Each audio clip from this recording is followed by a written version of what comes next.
वर्तमान समय जो है कह सकते हैं अभी सबसे कठिन समय शुरू हो चुका है। सृष्टि का अगर शास्त्रों में कोई गायन है कि एकदम अंतिम समय जो सृष्टि की दुर्गति होती है, पाप की दुर्गति अति होती है। अभी वर्तमान समय अंत का समय, चारों तरफ आप लोगों को कोई समाचार मिलते भी नहीं हैं और आप लोगों को कोई समाचार की ज़रूरत भी नहीं है। ना तो आप लोगों को कोई समाचार मिलते हैं संसार में क्या हो रहा है, क्या चल रहा है, और आपको समाचार की दरकार भी नहीं है। आधे में भी तो ऐसे हुआ था। इतना भयंकर समय था, चारों तरफ हाहाकार मची हुई थी, लेकिन कराची में एक छोटा सा संगठन था जिसको मालूम ही नहीं था कि बाहर क्या आग लगी है। वर्तमान समय संसार में ऐसी आग लगी हुई है जिसका कोई समाधान दूर दूर तक है ही नहीं। ये कंडीशन चल रही है। ये कहो जो अंतिम समय है उसका प्रैक्टिकल स्वरूप दुनिया को दिख रहा है। अंतिम समय की शुरुआत कब से हुई है?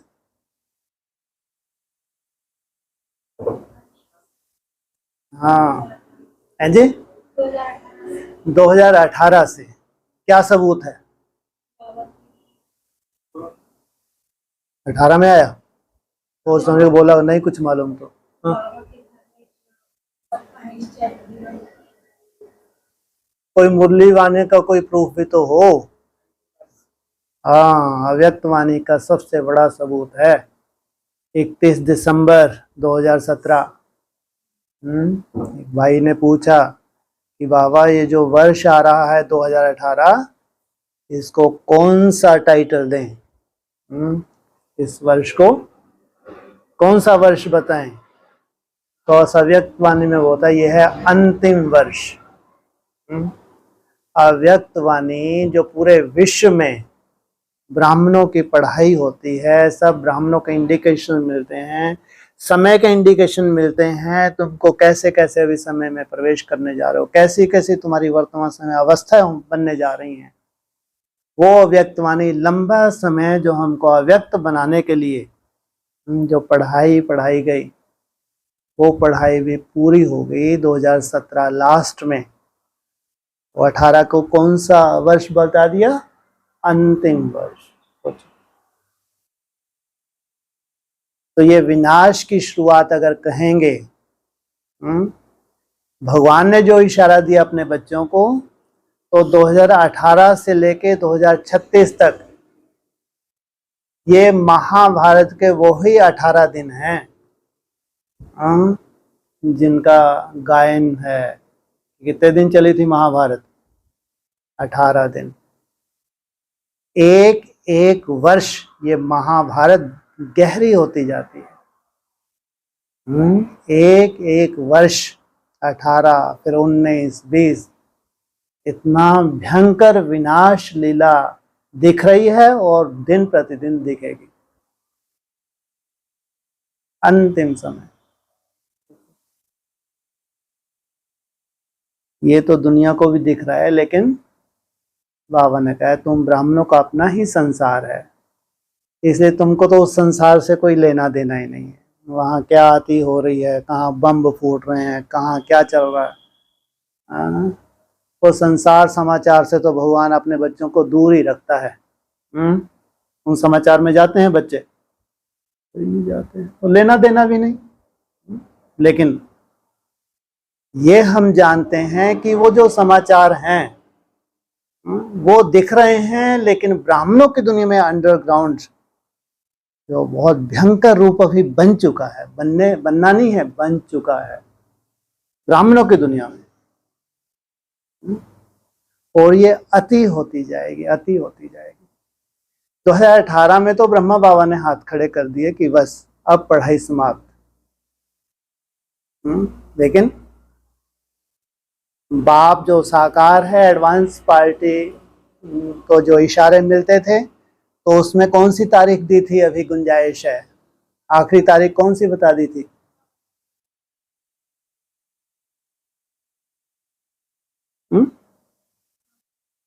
5 दिसंबर 2019।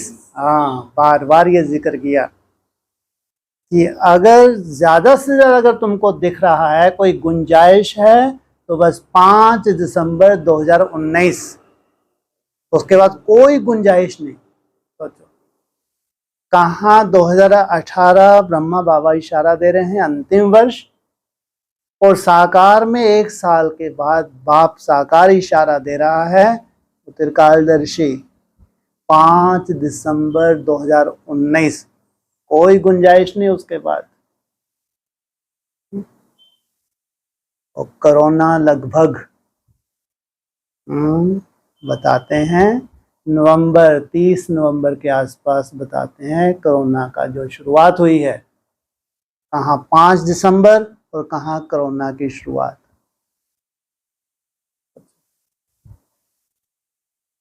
कल्पना करके देखो, कोरोना के समय बाबा ने इशारा दे दिया था कि सब ब्राह्मणों में वैराग आया, लेकिन शमशानी वैराग था।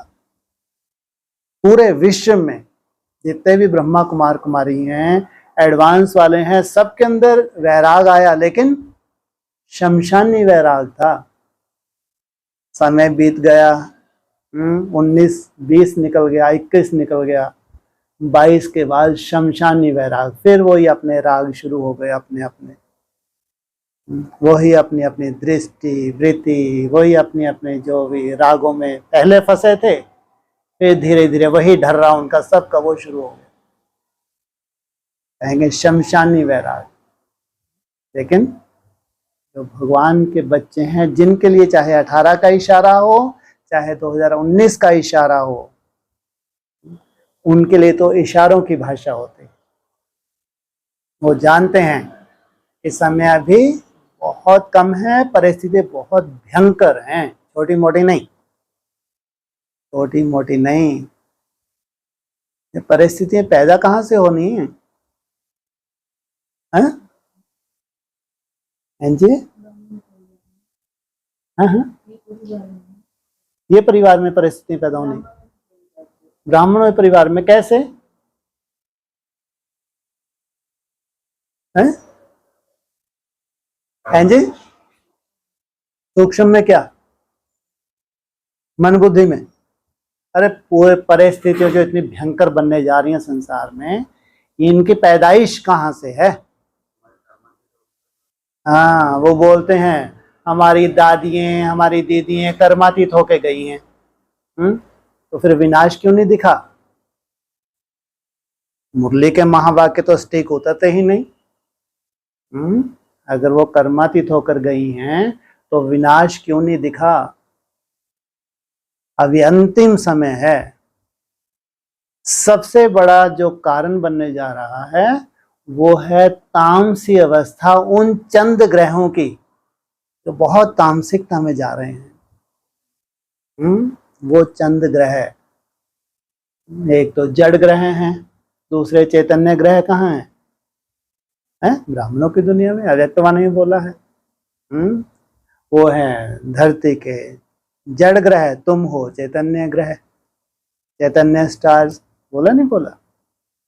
तो ये जो जड़ ग्रह है अपनी तामसी अवस्था की अति में जाएंगे। तो सोचो वो जड़ ग्रहों की क्या हालत होगी? शांति हो सकती है? फिर ये ग्रह चक्कर, तामसी चक्र, फिर अपनी सुंदर अवस्था में जाएं। इतना भयंकर महाभारत होने के बाद फिर वहां शांति होगी जहां वो ग्रह होगा उसकी अपनी ही दुनिया है। जैसे ऐसा नहीं है कि सब बृहस्पति की औलाद है 9 लाख, जैसे बाबा कहते हैं तुम्हारे ऊपर किसकी दशा है? बृहस्पति? बिल्कुल नहीं, नहीं तो इतनी दुर्दशा क्यों हो रही है? अगर सब ब्राह्मण बृहस्पति की दशा में पलने वाले हैं तो वर्तमान समय ठोकरें क्यों खा रहे हैं? दूर दूर तक भी नहीं है। बृहस्पति की दशा होगी अपने कुल के ऊपर, वो शांति में जाएगा तो उसका पूरा कुल शांति में जाएगा। शुक्र की दशा हो गई तो उसका पूरा कुल शांति में जाएगा। बुध की दशा है, शनि की दशा, सबकी अपनी अपनी दशा है। अभी तो ये तामसी, फिर कब इनको शांति मिले? उस अशांति के बीच में पूरी सृष्टि को पिस जाना है, पूरी सृष्टि को, पूरे वर्ल्ड को पिसना है। आज कोई अरबपति भी हो, वो इतना बड़ा सदमे में जिएगा कि उसका वो अरबों खरबों भी कोई काम करने वाला नहीं है।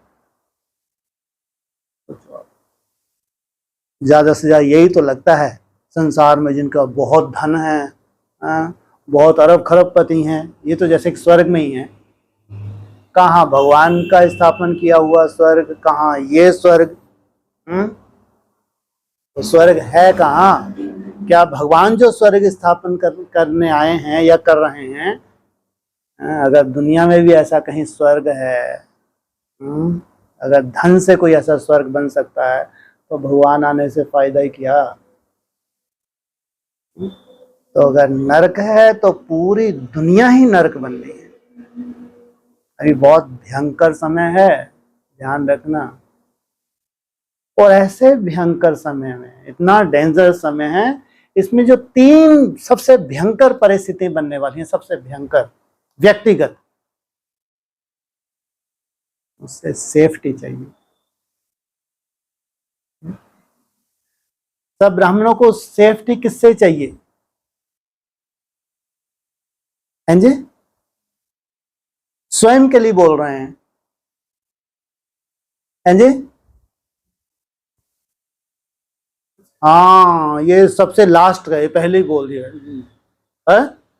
ये तो मालूम ही नहीं है किसी को, लेकिन वर्तमान समय तो 100 गुना जो पाप चढ़ाया हुआ है इन्होंने अपने ऊपर।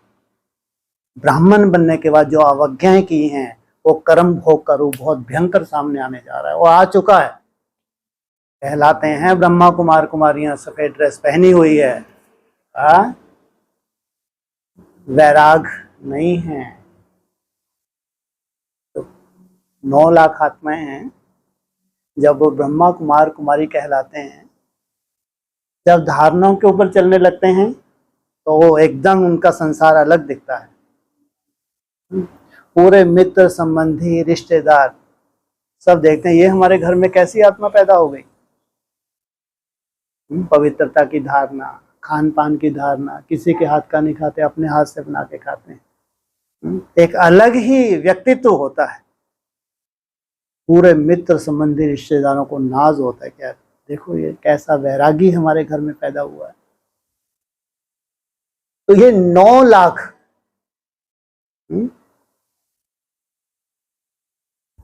तो अन्न दोष से बचती हैं और संग दोष से संसार को लात मार देती हैं। लेकिन लास्ट में उनकी इतनी दुर्गति है वर्तमान समय, अब ये 14 साल में जो दुर्गति होनी है वो कल्पना भी नहीं कर सकते।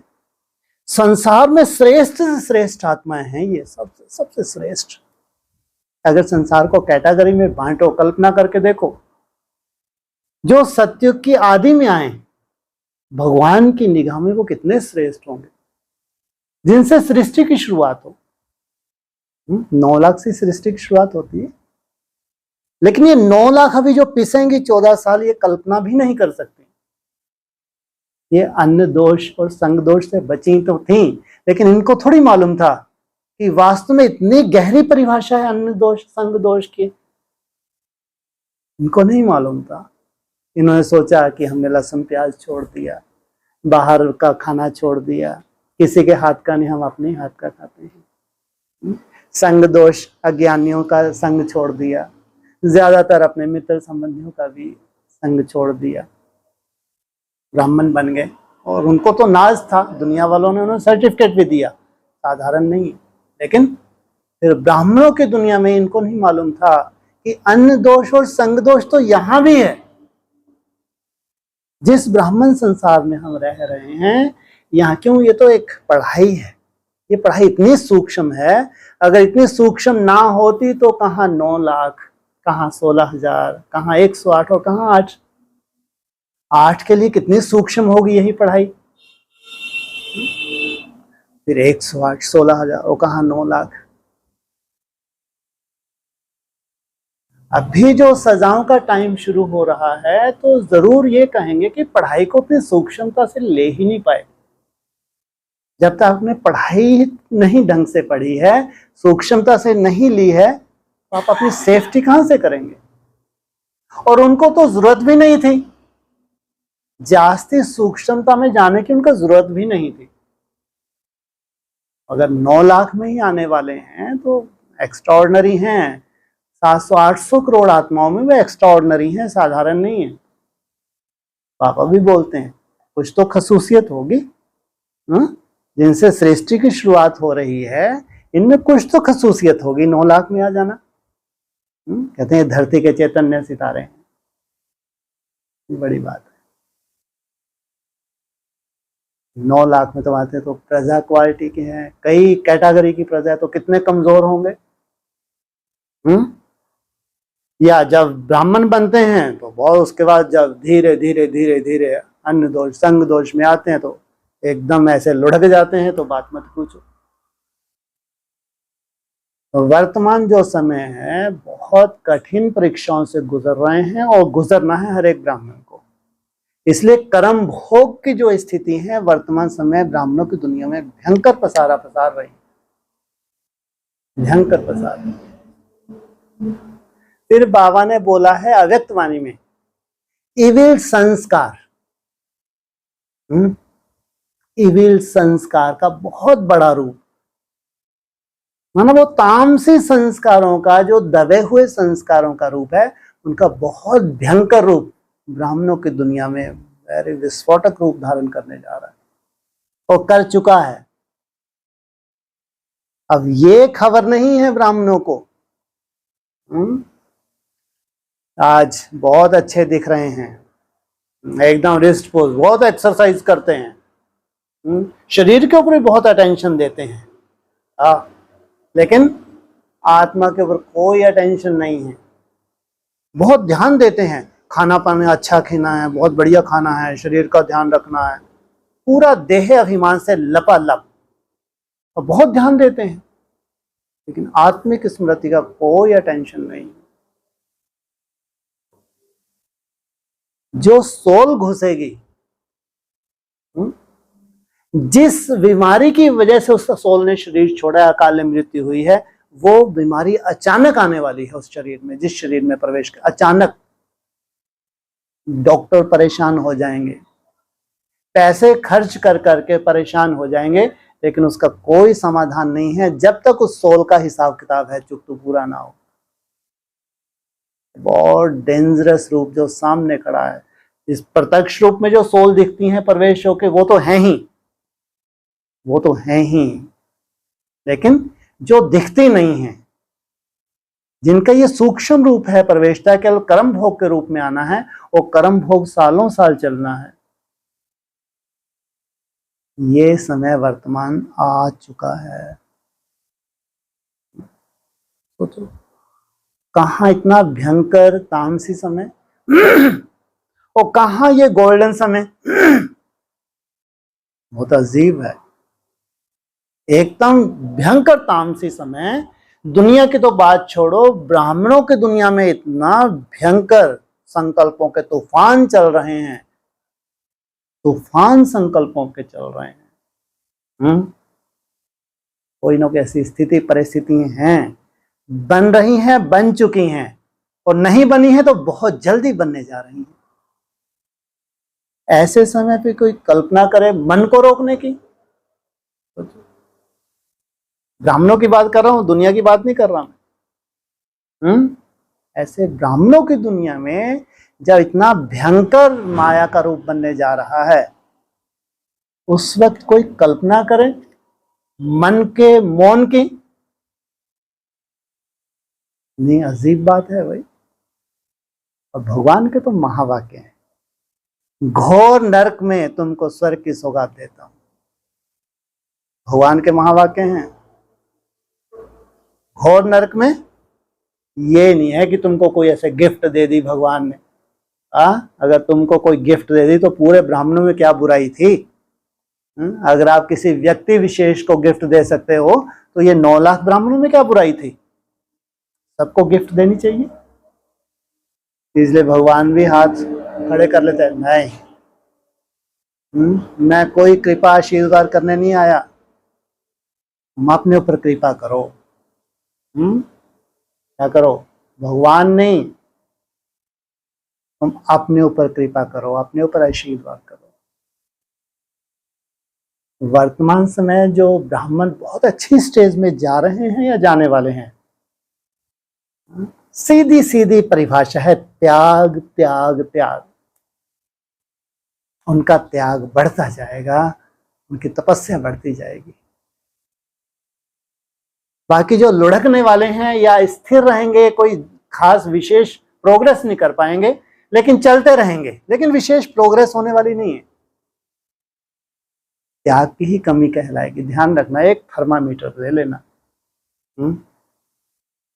जितना जो ब्राह्मणों के बीच में रहते हुए, एक होता है, बार बार कभी भी क्लासेस करवाते हैं तो ये इशारा देते हैं, एक होता है त्याग करवाना। ये संगठन में आपको भाग्य मिलता है कि संगठन में कुछ ऐसे नियम कानून बना दिए जाते हैं तो आपको फॉलो करना पड़ता है, ये भी अपना भाग्य है।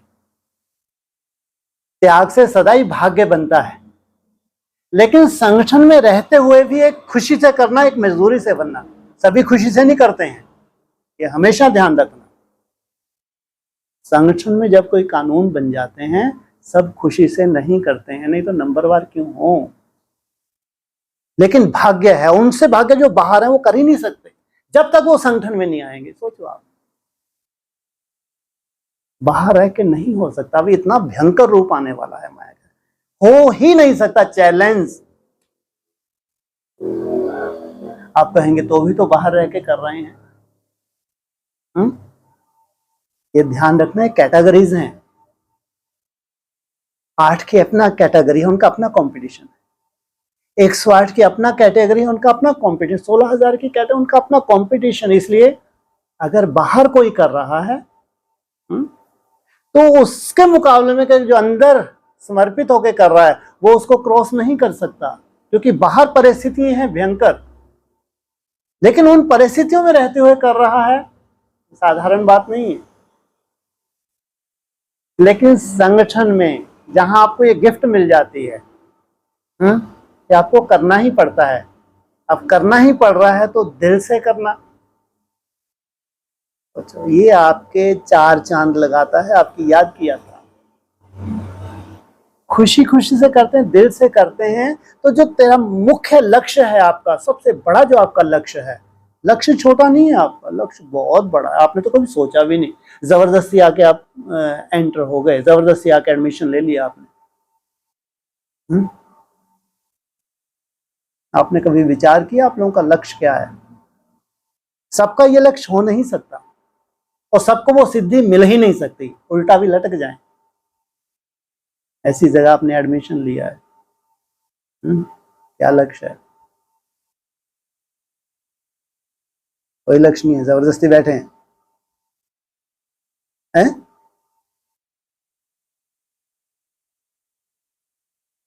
कोई लक्ष्य नहीं, बोलो।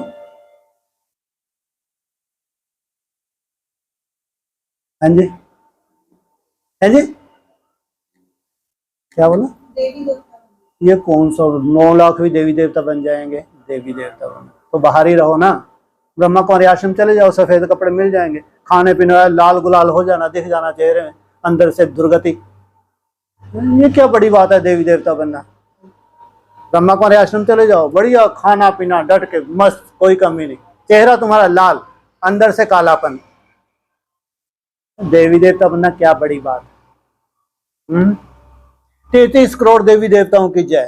सोचो, हमारा पूरा हिंदू धर्म नारा लगाता है 33 करोड़ देवी देवताओं की जय। 700-800 करोड़ आत्माओं के हिसाब से कितने वैल्यूएबल है 33 करोड़? भगवान कह रहा है 9 लाख आत्माओं की जय। ये चैतन्य स्टार्स हैं जो पूरी दुनिया को रोशनी देते हैं, उनमें प्रजा क्वालिटी है, दास दासी हैं। हाँ, जन्म जन्मांतर वही कार्य करना है इनको। 9 लाख भी देवी देवता कितने श्रेष्ठ हैं 33 करोड़ के हिसाब से, वो बने तो दास दासी हैं। जन्म जन्मांतर अरे सूर्यवंशी में तो झाड़ू पोछे लगाने वाले हैं। हो गया है? ये लक्ष्य लेकर आए थे जिस दिन एंटर हुए थे, मालूम था? और कुछ मालूम तो थोड़ा बहुत तो धीरे धीरे क्लासें हुई होंगी, कुछ तो मालूम पड़ा होगा। देवी देवता बनना कोई बड़ी बात नहीं। क्या बनना बड़ी बात है? लक्ष्मी नारायण देवताओं में क्या अंतर होता है जी? भगवती को छोड़ो, क्या बनना?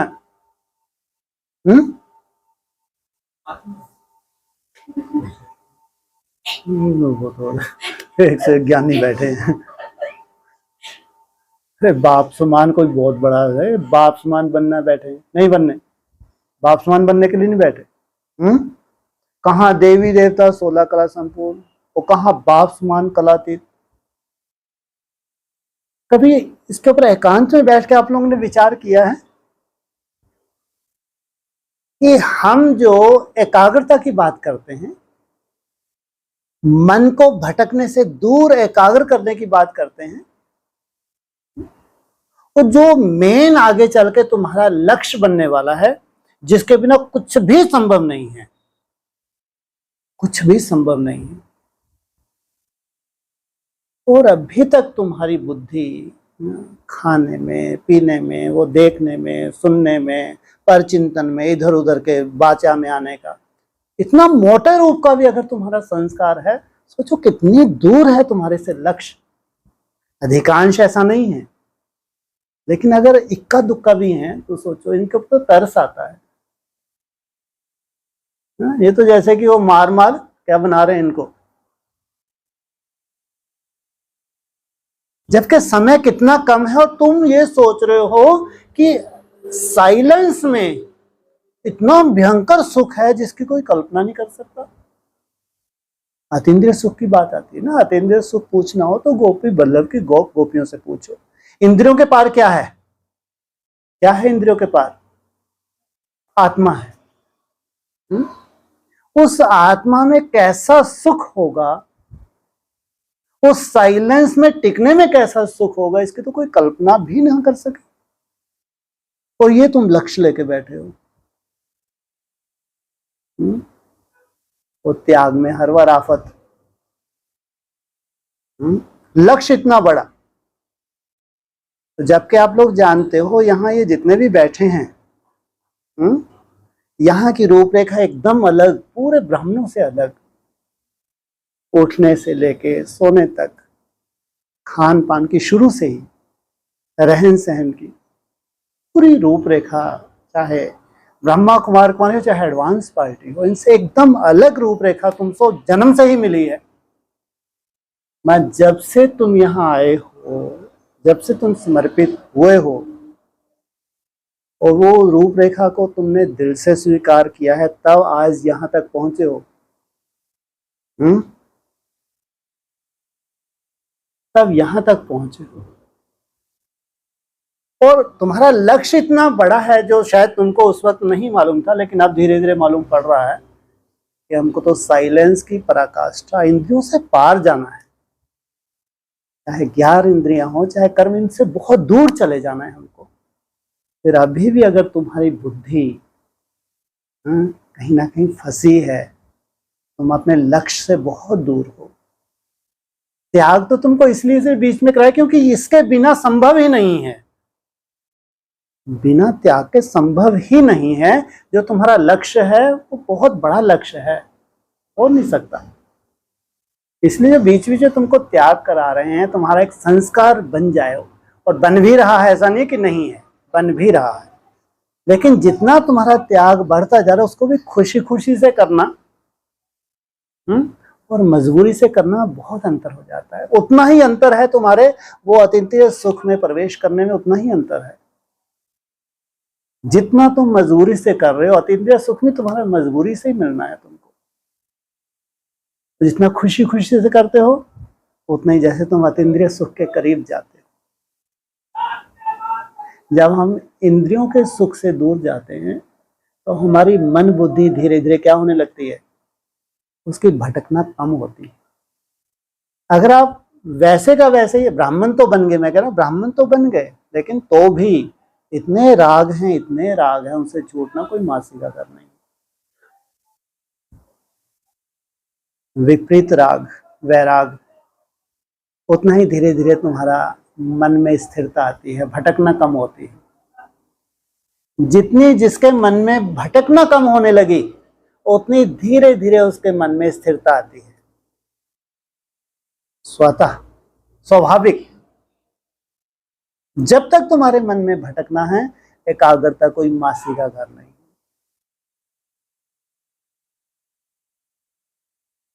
इसलिए समय बहुत भयंकर आ चुका है, चल रहा है, दुनिया को दिख रहा है, दुनिया को दिख रहा है।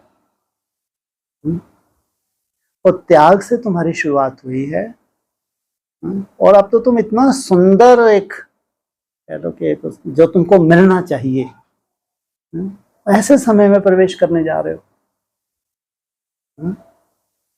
जो ब्राह्मणों की दुनिया में नहीं है। सोचो क्या नहीं है ब्राह्मणों की दुनिया में, क्या नहीं है जी? पोस्टिंग में ढेर बैठे हैं, वो सन्यासी है, अपने ढेर ढेर फॉलोवर्स बना के बैठा है, डॉक्टर कौन सा है वो, कौन सी बड़ी बात है।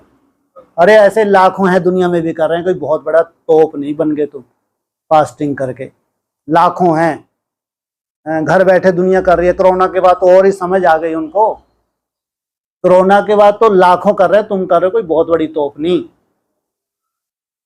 लाखों कर रहे हैं, तुम्हारे से जास्ती अच्छा कर रहे होंगे, क्योंकि उनको समझ आ गई कि आने वाला समय कैसा हो सकता है, लुढ़क जाएंगे, शरीर ही नहीं बचा तो क्या बचा। और ऐसे लुढ़कने भी अभी तो कुछ नहीं था, ये जो पड़ा है मार कुछ नहीं थी, ये तो अभी जो मार पड़ने वाली है, ऐसे लुढ़क जाएंगे। इतने लाखों को समझ आ चुकी है, तो कोई बहुत बड़ी बात नहीं। लेकिन ब्राह्मणों की दुनिया में नहीं है। हाँ, एकाग्रता कल्पना भी नहीं कर सकते वो। अच्छा मन होना कोई बड़ी बात नहीं है, उनके पास ये कला है, अच्छा मन है उनके पास।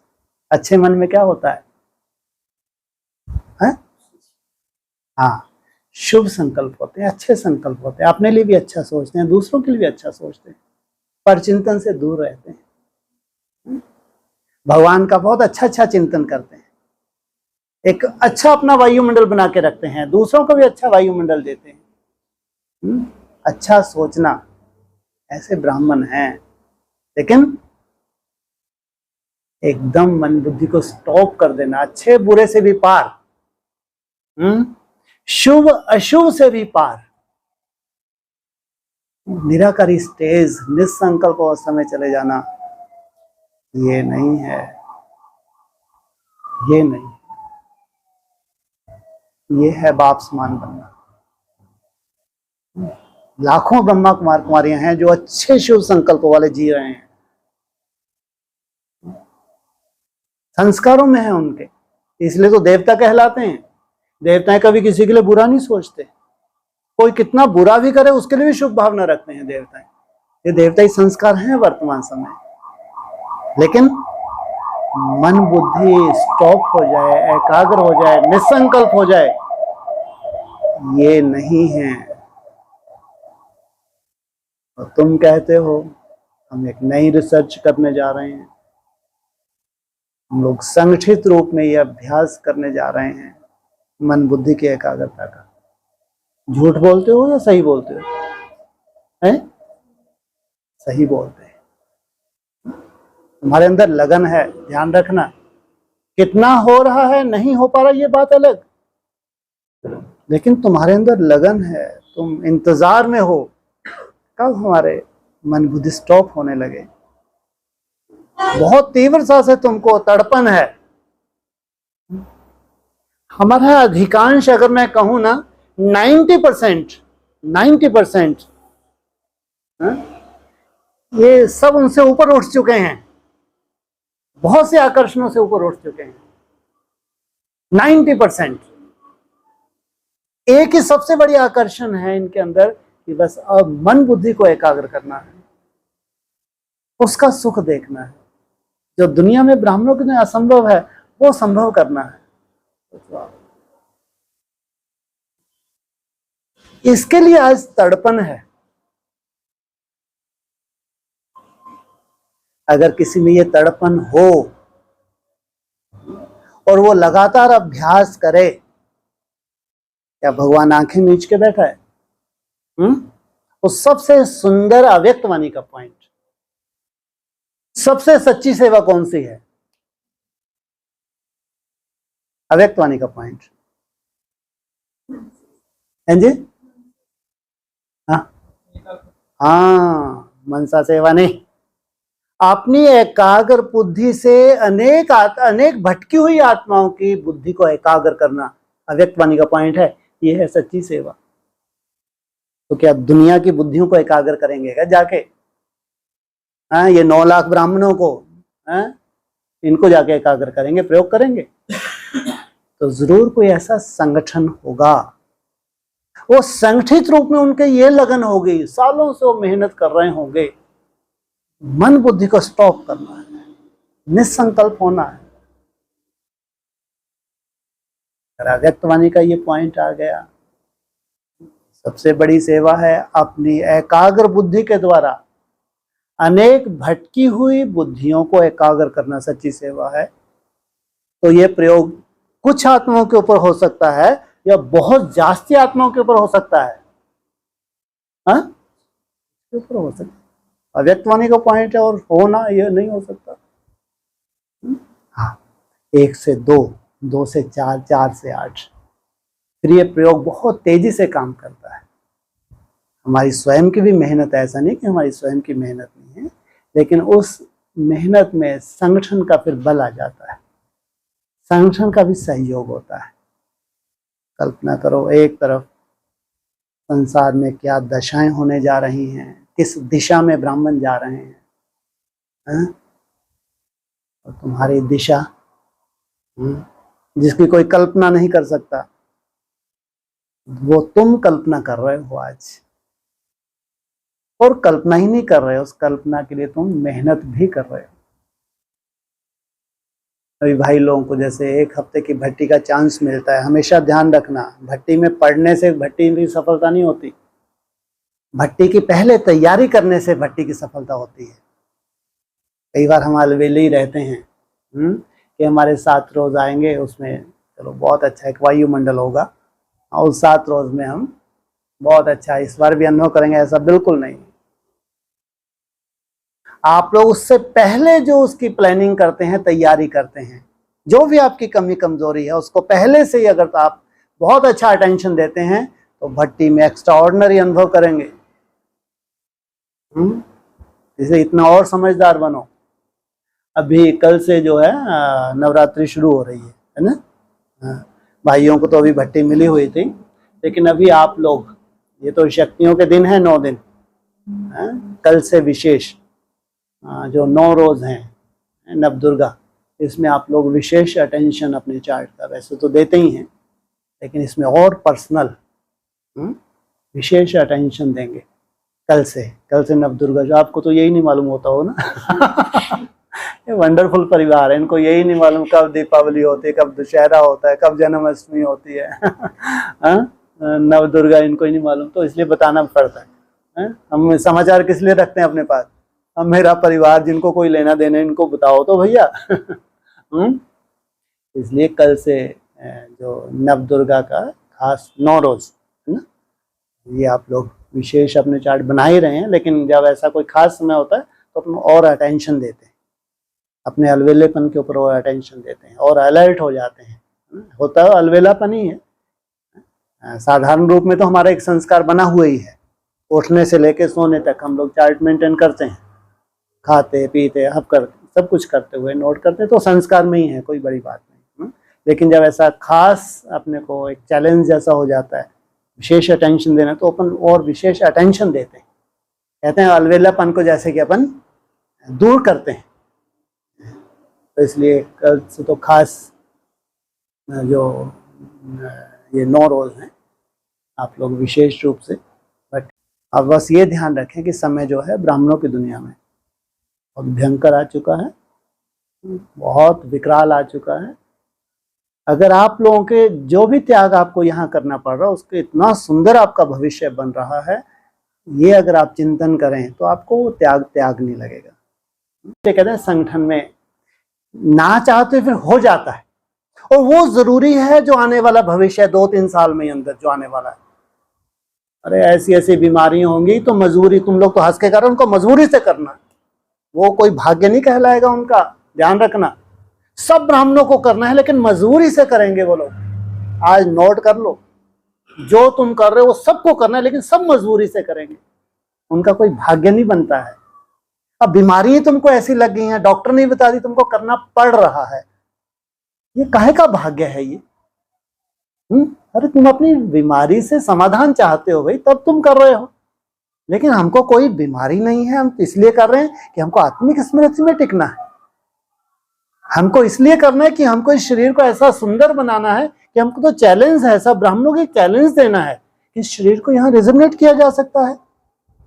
हम तो अपने पूरे ब्राह्मण को एक शिक्षा देने के लिए, सारे ब्राह्मण परिवार को शिक्षा देने के लिए एक सैंपल बनने जा रहे हैं। बहुत अंतर है, इसलिए सब ब्राह्मणों को करना है लेकिन उनके करने में आपके करने में बहुत अंतर है। इसलिए खुशी खुशी से करते हैं, है केवल मन का बंधन और कुछ भी नहीं है। इसलिए कई बार मैं कहता हूं ना, आप लोगों से तो डिस्कस होती है, आपने भूख और इच्छा में अगर अंतर देख लिया, चेक कर लिया, तो बहुत सहज हो जाएगा। योगियों के लिए कुछ भी असंभव नहीं है। अगर भूख और इच्छा, इसको जितना गहराई से तुम देख पाए उतना ही तुम्हारे लिए यात्रा सहज है। इसलिए कठिनाई कुछ भी नहीं है, कठिनाई केवल हमारे मन की है। जो इच्छा है, जो याद आती है, जैसे कोई बीड़ी पीता है, तम्बाकू खाता है, तो क्या होता है, उसको बार बार उसकी याद आती है, तलब उठती है, तो उसको साइड इफेक्ट महसूस होने लगता है। सोचो आप, अगर वो बीड़ी नहीं पीता, तम्बाकू नहीं खाता, तो साइड इफेक्ट होने लगता है। अब इसको क्या कहेंगे? साइंस ये बताते हैं, साइंटिफिक ये सबूत दे रहे हैं कि अगर ये बुद्धि को वहां से निकाल ले तो कोई साइड इफेक्ट नहीं है। यही दशाएं हमारे यहां भी हैं। जब तक बुद्धि आपकी नहीं निकली है तो साइड इफेक्ट होंगे और होते रहेंगे। लेकिन जब ज्ञान के आधार से अपने स्वीकार कर लिया तो कितना सुंदर सबूत दे दिया बैगरी पार्ट का। दमा के मरीज छाछ और डोडा से, छाछ जिससे तो प्राण ही निकल जाए, दमा का मरीज हो और छाछ पी ले तो मर जाएगा या जीवित बचेगा? और वहां दवाई का काम कर गई। ये बैठना बहुत मुश्किल है बुद्धि में, लेकिन जितनी श्रेष्ठ आत्मा होगी उतना जल्दी अपनी बुद्धि में ये घर कर जाएगी कि कोई कहीं का साइड इफेक्ट, तुम्हारी मनसा की कमजोरी है, कोई साइड इफेक्ट नहीं होता। अगर भोग के स्वरूप में स्वीकार कर लिया कि भगवान का प्रसाद है तो उसी हिसाब से वो काम करता है। इसलिए त्याग की अपना अपनी जगह, सबकी अपनी अपनी परिभाषा हो। त्याग दिल से होना और त्याग मजबूरी से होना। मैं 90% सर्टिफिकेट भी तो दे रहा हूं, 10% कोई ज्यादा है क्या? मैं 10 में 1, सोचो आप, 10 में 1, बाकी 9 हमारे यहां बेहतर हैं। 20 में 2, बाकी 18 बेहतर हैं। तो कितनी सुंदर रिजल्ट है, और कितनी वंडरफुल रिजल्ट आने वाली है। इसलिए दिल से करना और मजबूरी से करना बहुत अंतर है। इसलिए मैं कह रहा हूं अभी समय साधारण नहीं चल रहा। पूरे अज्ञानता दुनिया को दिख रहा है कैसे मंडरा रहा है। वो सोच रहे शायद कोई समाधान हो जाएगा, लेकिन समाधान नहीं होना है। अभी तुम्हारी अवस्थाएं बढ़ेंगी या नीचे जाएंगी? तुम्हारा त्याग अभी और बढ़ेगा या कम होगा? तुम्हारी तो मजबूरी है तुम्हारा त्याग भी बढ़ना है, तुम्हारी अवस्थाएं भी बढ़नी है, और दुनिया में हाहाकार भी बढ़नी है। कोई शांति दूर दूर तक नहीं हो सकती। पूरा वर्ल्ड बैठ के भी अगर मीटिंग कर ले, बिल्कुल नहीं हो सकती।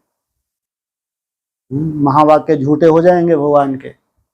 हमारी कर्मातीत अवस्था और विनाश का बहुत गहरा संबंध है। 18 के बाद तो कर्मातीत अवस्था की शुरुआत हो चुकी है। ये 10 वर्ष में 18 से 28 तक नंबरवार 8 को कर्मातीत में प्रवेश करना है। 8 को प्रवेशता मिलनी है कर्मातीत, तो संसार कहाँ बचेगा? वो कितना सुंदर शेल्टर बना देंगे अपने परिवार के लिए। वो 8 ब्राह्मणों का किला ऐसा बन जाएगा। आसुरी संप्रदाय तो क्या, आसुरी संकल्प भी नहीं आ सकता। कल्पना करके देखो कितने कम समय हम कितने सुंदर स्टेजेस में जाएंगे। जो सबसे भयंकर समय होगा 27 से लेकर 37 तक, जिसको कहा घोर नरक में स्वर्ग की सौगात। जो सबसे वैल्यूबल रत्न है उनके लिए वर्तमान समय कह सकते हैं घोर नरक में स्वर्ग की सौगात। 18 के बाद जैसे जैसे नरक बढ़ता जा रहा है ब्राह्मणों की दुनिया में, वैसे वैसे स्वयं स्थिति ब्राह्मणों की दुनिया, कोई कोई ब्राह्मणों की बढ़ती जा रही है। बोला ही था तुम बच्चों को तमो प्रधान से सतो प्रधान बनने के लिए कितना समय लगता है? 40 से 50 वर्ष। माने 40 वर्ष में अगर सतो प्रधान अवस्था की स्टेज पकड़ते हैं ब्राह्मण, तो कहाँ ब्राह्मणों का संसार नरक बनने जा रहा है। पूछो आप। इसलिए नंबरवार अगर हम होते भी हैं तो कारण क्या निकलता है? त्याग की कमी। हम उस ये प्राप्ति कोई एक जन्म के नहीं है, ये भी ध्यान रखा करो। इस जन्म में आप लोगों को जो खुशी मिलने वाली है, मैं कह रहा हूं वो अरबपति खरबपति को नहीं हो सकती। इस जन्म में जो तुम प्राप्ति करके एक सैंपल बनने जा रहे हो, पूरे संसार के लिए सैंपल बनने जा रहे हो, तो कुछ तो त्याग होगा ना। नहीं तो 9 लाख बन जाए ना। अगर उन 9 लाख में भी किन्हीं को सैंपल बनना है तो त्याग भी कितना बड़ा होगा उनका, साधारण होगा। कोई सैंपल तो बने जिनको और ब्राह्मण भी फॉलो करें। त्याग, इसलिए कभी कहते हैं त्याग ही तपस्या है। जितना तुम्हारा त्याग बढ़ता जाता है, अपने स्वतः ही मनमनाभव होती है स्वतः। और त्याग कम है, मनमनाभव संभव नहीं है। अच्छा मनन चिंतन कर लो, शिव बाबा मीठा प्यार ये करते रहो 37 तक, 14 वर्ष भी कर लो, उसके बाद स्वर्ग मिलना ही मिलना है। कहीं ज्यादा दूर नहीं है। 14 वर्ष भी ज्यादा है क्या? जब पूरी दुनिया नरक में जा रही है, 14 वर्ष में किसको स्वर्ग नसीब हो जाए, कितनी बड़ी बात है ये। किस आधार से, किस आधार से मिला ये स्वर्ग है? कोई आधार नहीं बना है जी। हाँ, मेरा बाबा मीठा बाबा प्यारा बाबा। जबकि इसमें अधिकांश समय तो पर चिंतन होता है, अधिकांश समय तो इधर उधर बुद्धि जाती है। लेकिन इस महामंत्र की इतनी महिमा है कि 14 वर्ष के बाद वो दुनिया तुमको नसीब होती है जो अच्छे से टाटा बिरला को नसीब नहीं होती। इतना बड़ा भाग्य है, महिमा है। अव्यक्तवाणी में फोकट में नहीं बोला, अव्यक्तवाणी के महावाक्य हैं। मेरा बाबा मीठा बाबा प्यारा बाबा, ये महामंत्र बताया, मंत्र नहीं महामंत्र। कम बात नहीं है।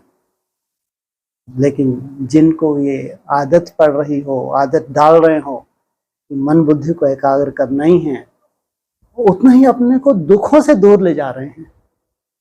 कुछ कुछ सेकंड भी अगर टिक रहे हैं तो आप बहुत दूर ले जा रहे हैं दुखों से अपने आप को। जो अपनी ही तरह के हिसाब किताब सामने खड़े हैं, उन हिसाब किताब से बहुत दूर ले जा रहे हैं कुछ कुछ सेकंड की मेहनत से। इतनी महिमा है एकाग्रता की महिमा, एकाग्रता की प्रैक्टिस कितनी महिमा है सोचो आप। कुछ कुछ सेकंड भी अगर तुम आदत डाल रहे हो, क्योंकि मेरा बाबा मीठा बाबा प्यारा करना भी इतना सहज नहीं है। इतना सहज नहीं है भाई। जितना उनके लिए वो मुश्किल है, उतना ही तुम्हारे लिए कुछ सेकंड 20 रुपए उसमें टिकना मुश्किल है। वैसे ही है आदत। अगर किसी को आदत पड़ जाए, बार बार आकर्षण होने लगे, कुछ सेकंड के लिए मन को रोकना है, ये आकर्षण होने लगे, क्या संस्कार नहीं बन सकता? अव्यक्तवाणी में कितनी बड़ी बात बोल दी। नेचुरल और नेचर कितनी बड़ी बात है। एकाग्रता जो है नेचुरल हो जाए, तुम्हारी नेचर में आ जाए। देह भान में रहना आज हमारा नेचुरल संस्कार है, हमारी नेचर बनी हुई है। और देह भान से दूर जाने के लिए हम कितनी मेहनत कर रहे हैं। आत्मिक स्थिति में टिकना तुम्हारा नेचुरल हो जाए, तुम्हारी नेचर बन जाए, ये प्रैक्टिस की बात है। इसलिए समय बहुत भयंकर है।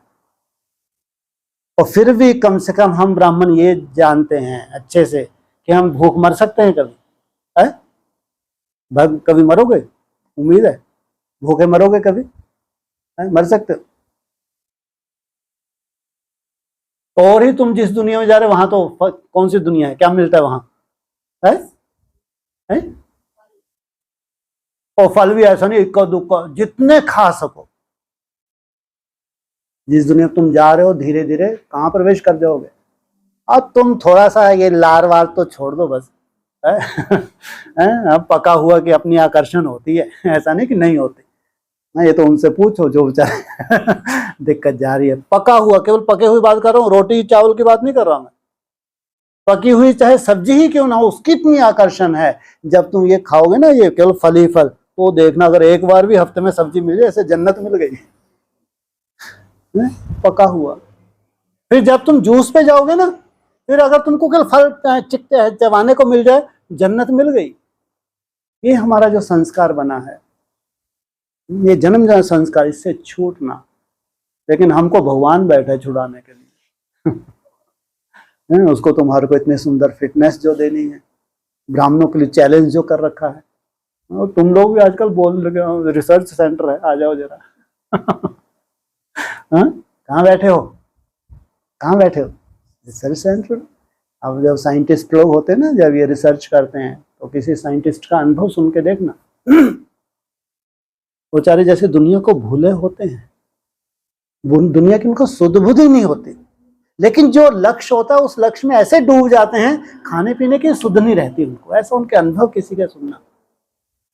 लक्ष्य इतना बड़ा होता है कि उनको कुछ नया करना होता है, रिसर्च करनी होती है, अंदर से ऐसी प्रेरणा होती है, जैसे भूख प्यास उनकी पता नहीं कहाँ चली जाती है। दिन रात रिसर्च में लगे रहते हैं, दिन रात लगे रहते हैं, तब जाके संसार को कुछ ऐसा नया देते हैं, जैसे चमत्कार जैसा होता है। लेकिन उनका त्याग कम नहीं होता, बहुत। लेकिन नशा इतना होता है कि जैसे भूख प्यास तो उनको लगता ही नहीं है।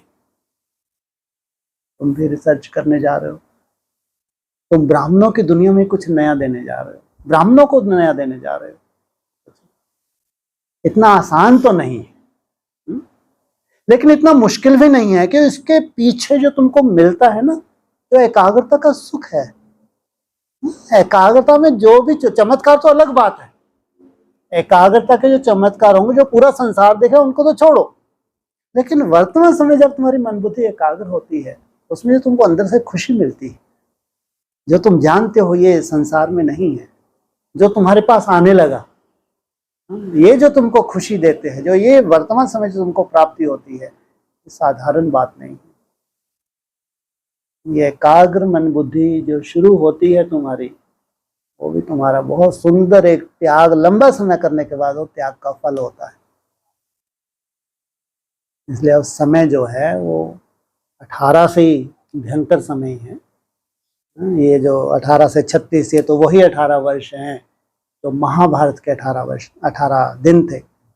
एक एक वर्ष हम उस भयंकर महाभारत की तरफ दुनिया बढ़ रही है। एक एक दिन माना एक एक वर्ष। हर साल नया होगा, हर साल नया होगा, हर साल इतनी अति होगी जिसकी कल्पना कोई कर नहीं सकता। और हर साल हमारी अवस्था की वृद्धि होगी जिसकी हम कल्पना नहीं कर सकते। बिल्कुल अपोजिट। दुनिया में संसार की हालत दिन प्रतिदिन बिगड़ती जाएगी और बाबा के बच्चों की हालत दिन प्रतिदिन सुधरती जाएगी। इसलिए मुरली में बोला, उधर बिगाड़ होता जाएगा, तुम्हारे यहाँ सुधार होता जाएगा। इसलिए त्याग की महिमा है, और त्याग से ही हमारे जीवन की शुरुआत हुई है और अब अंतिम पड़ाव में है। इसलिए खुशी से जो भी करना है, कैसे करें, मजबूरी से या खुशी से? खुशी से। खुशी से करते हैं, त्याग त्याग लगता नहीं, और उसमें जो प्राप्ति होती है उसका आनंद मिलता है। इसलिए समय नाजुक ही चल रहा है। आप लोगों को कोई समाचार मिलते नहीं है, तो मेरे को लगता है बीच बीच में आप लोगों को समाचार सुनाने चाहिए कि वर्तमान समय कितना भयंकर दुनिया में समय चल रहा है।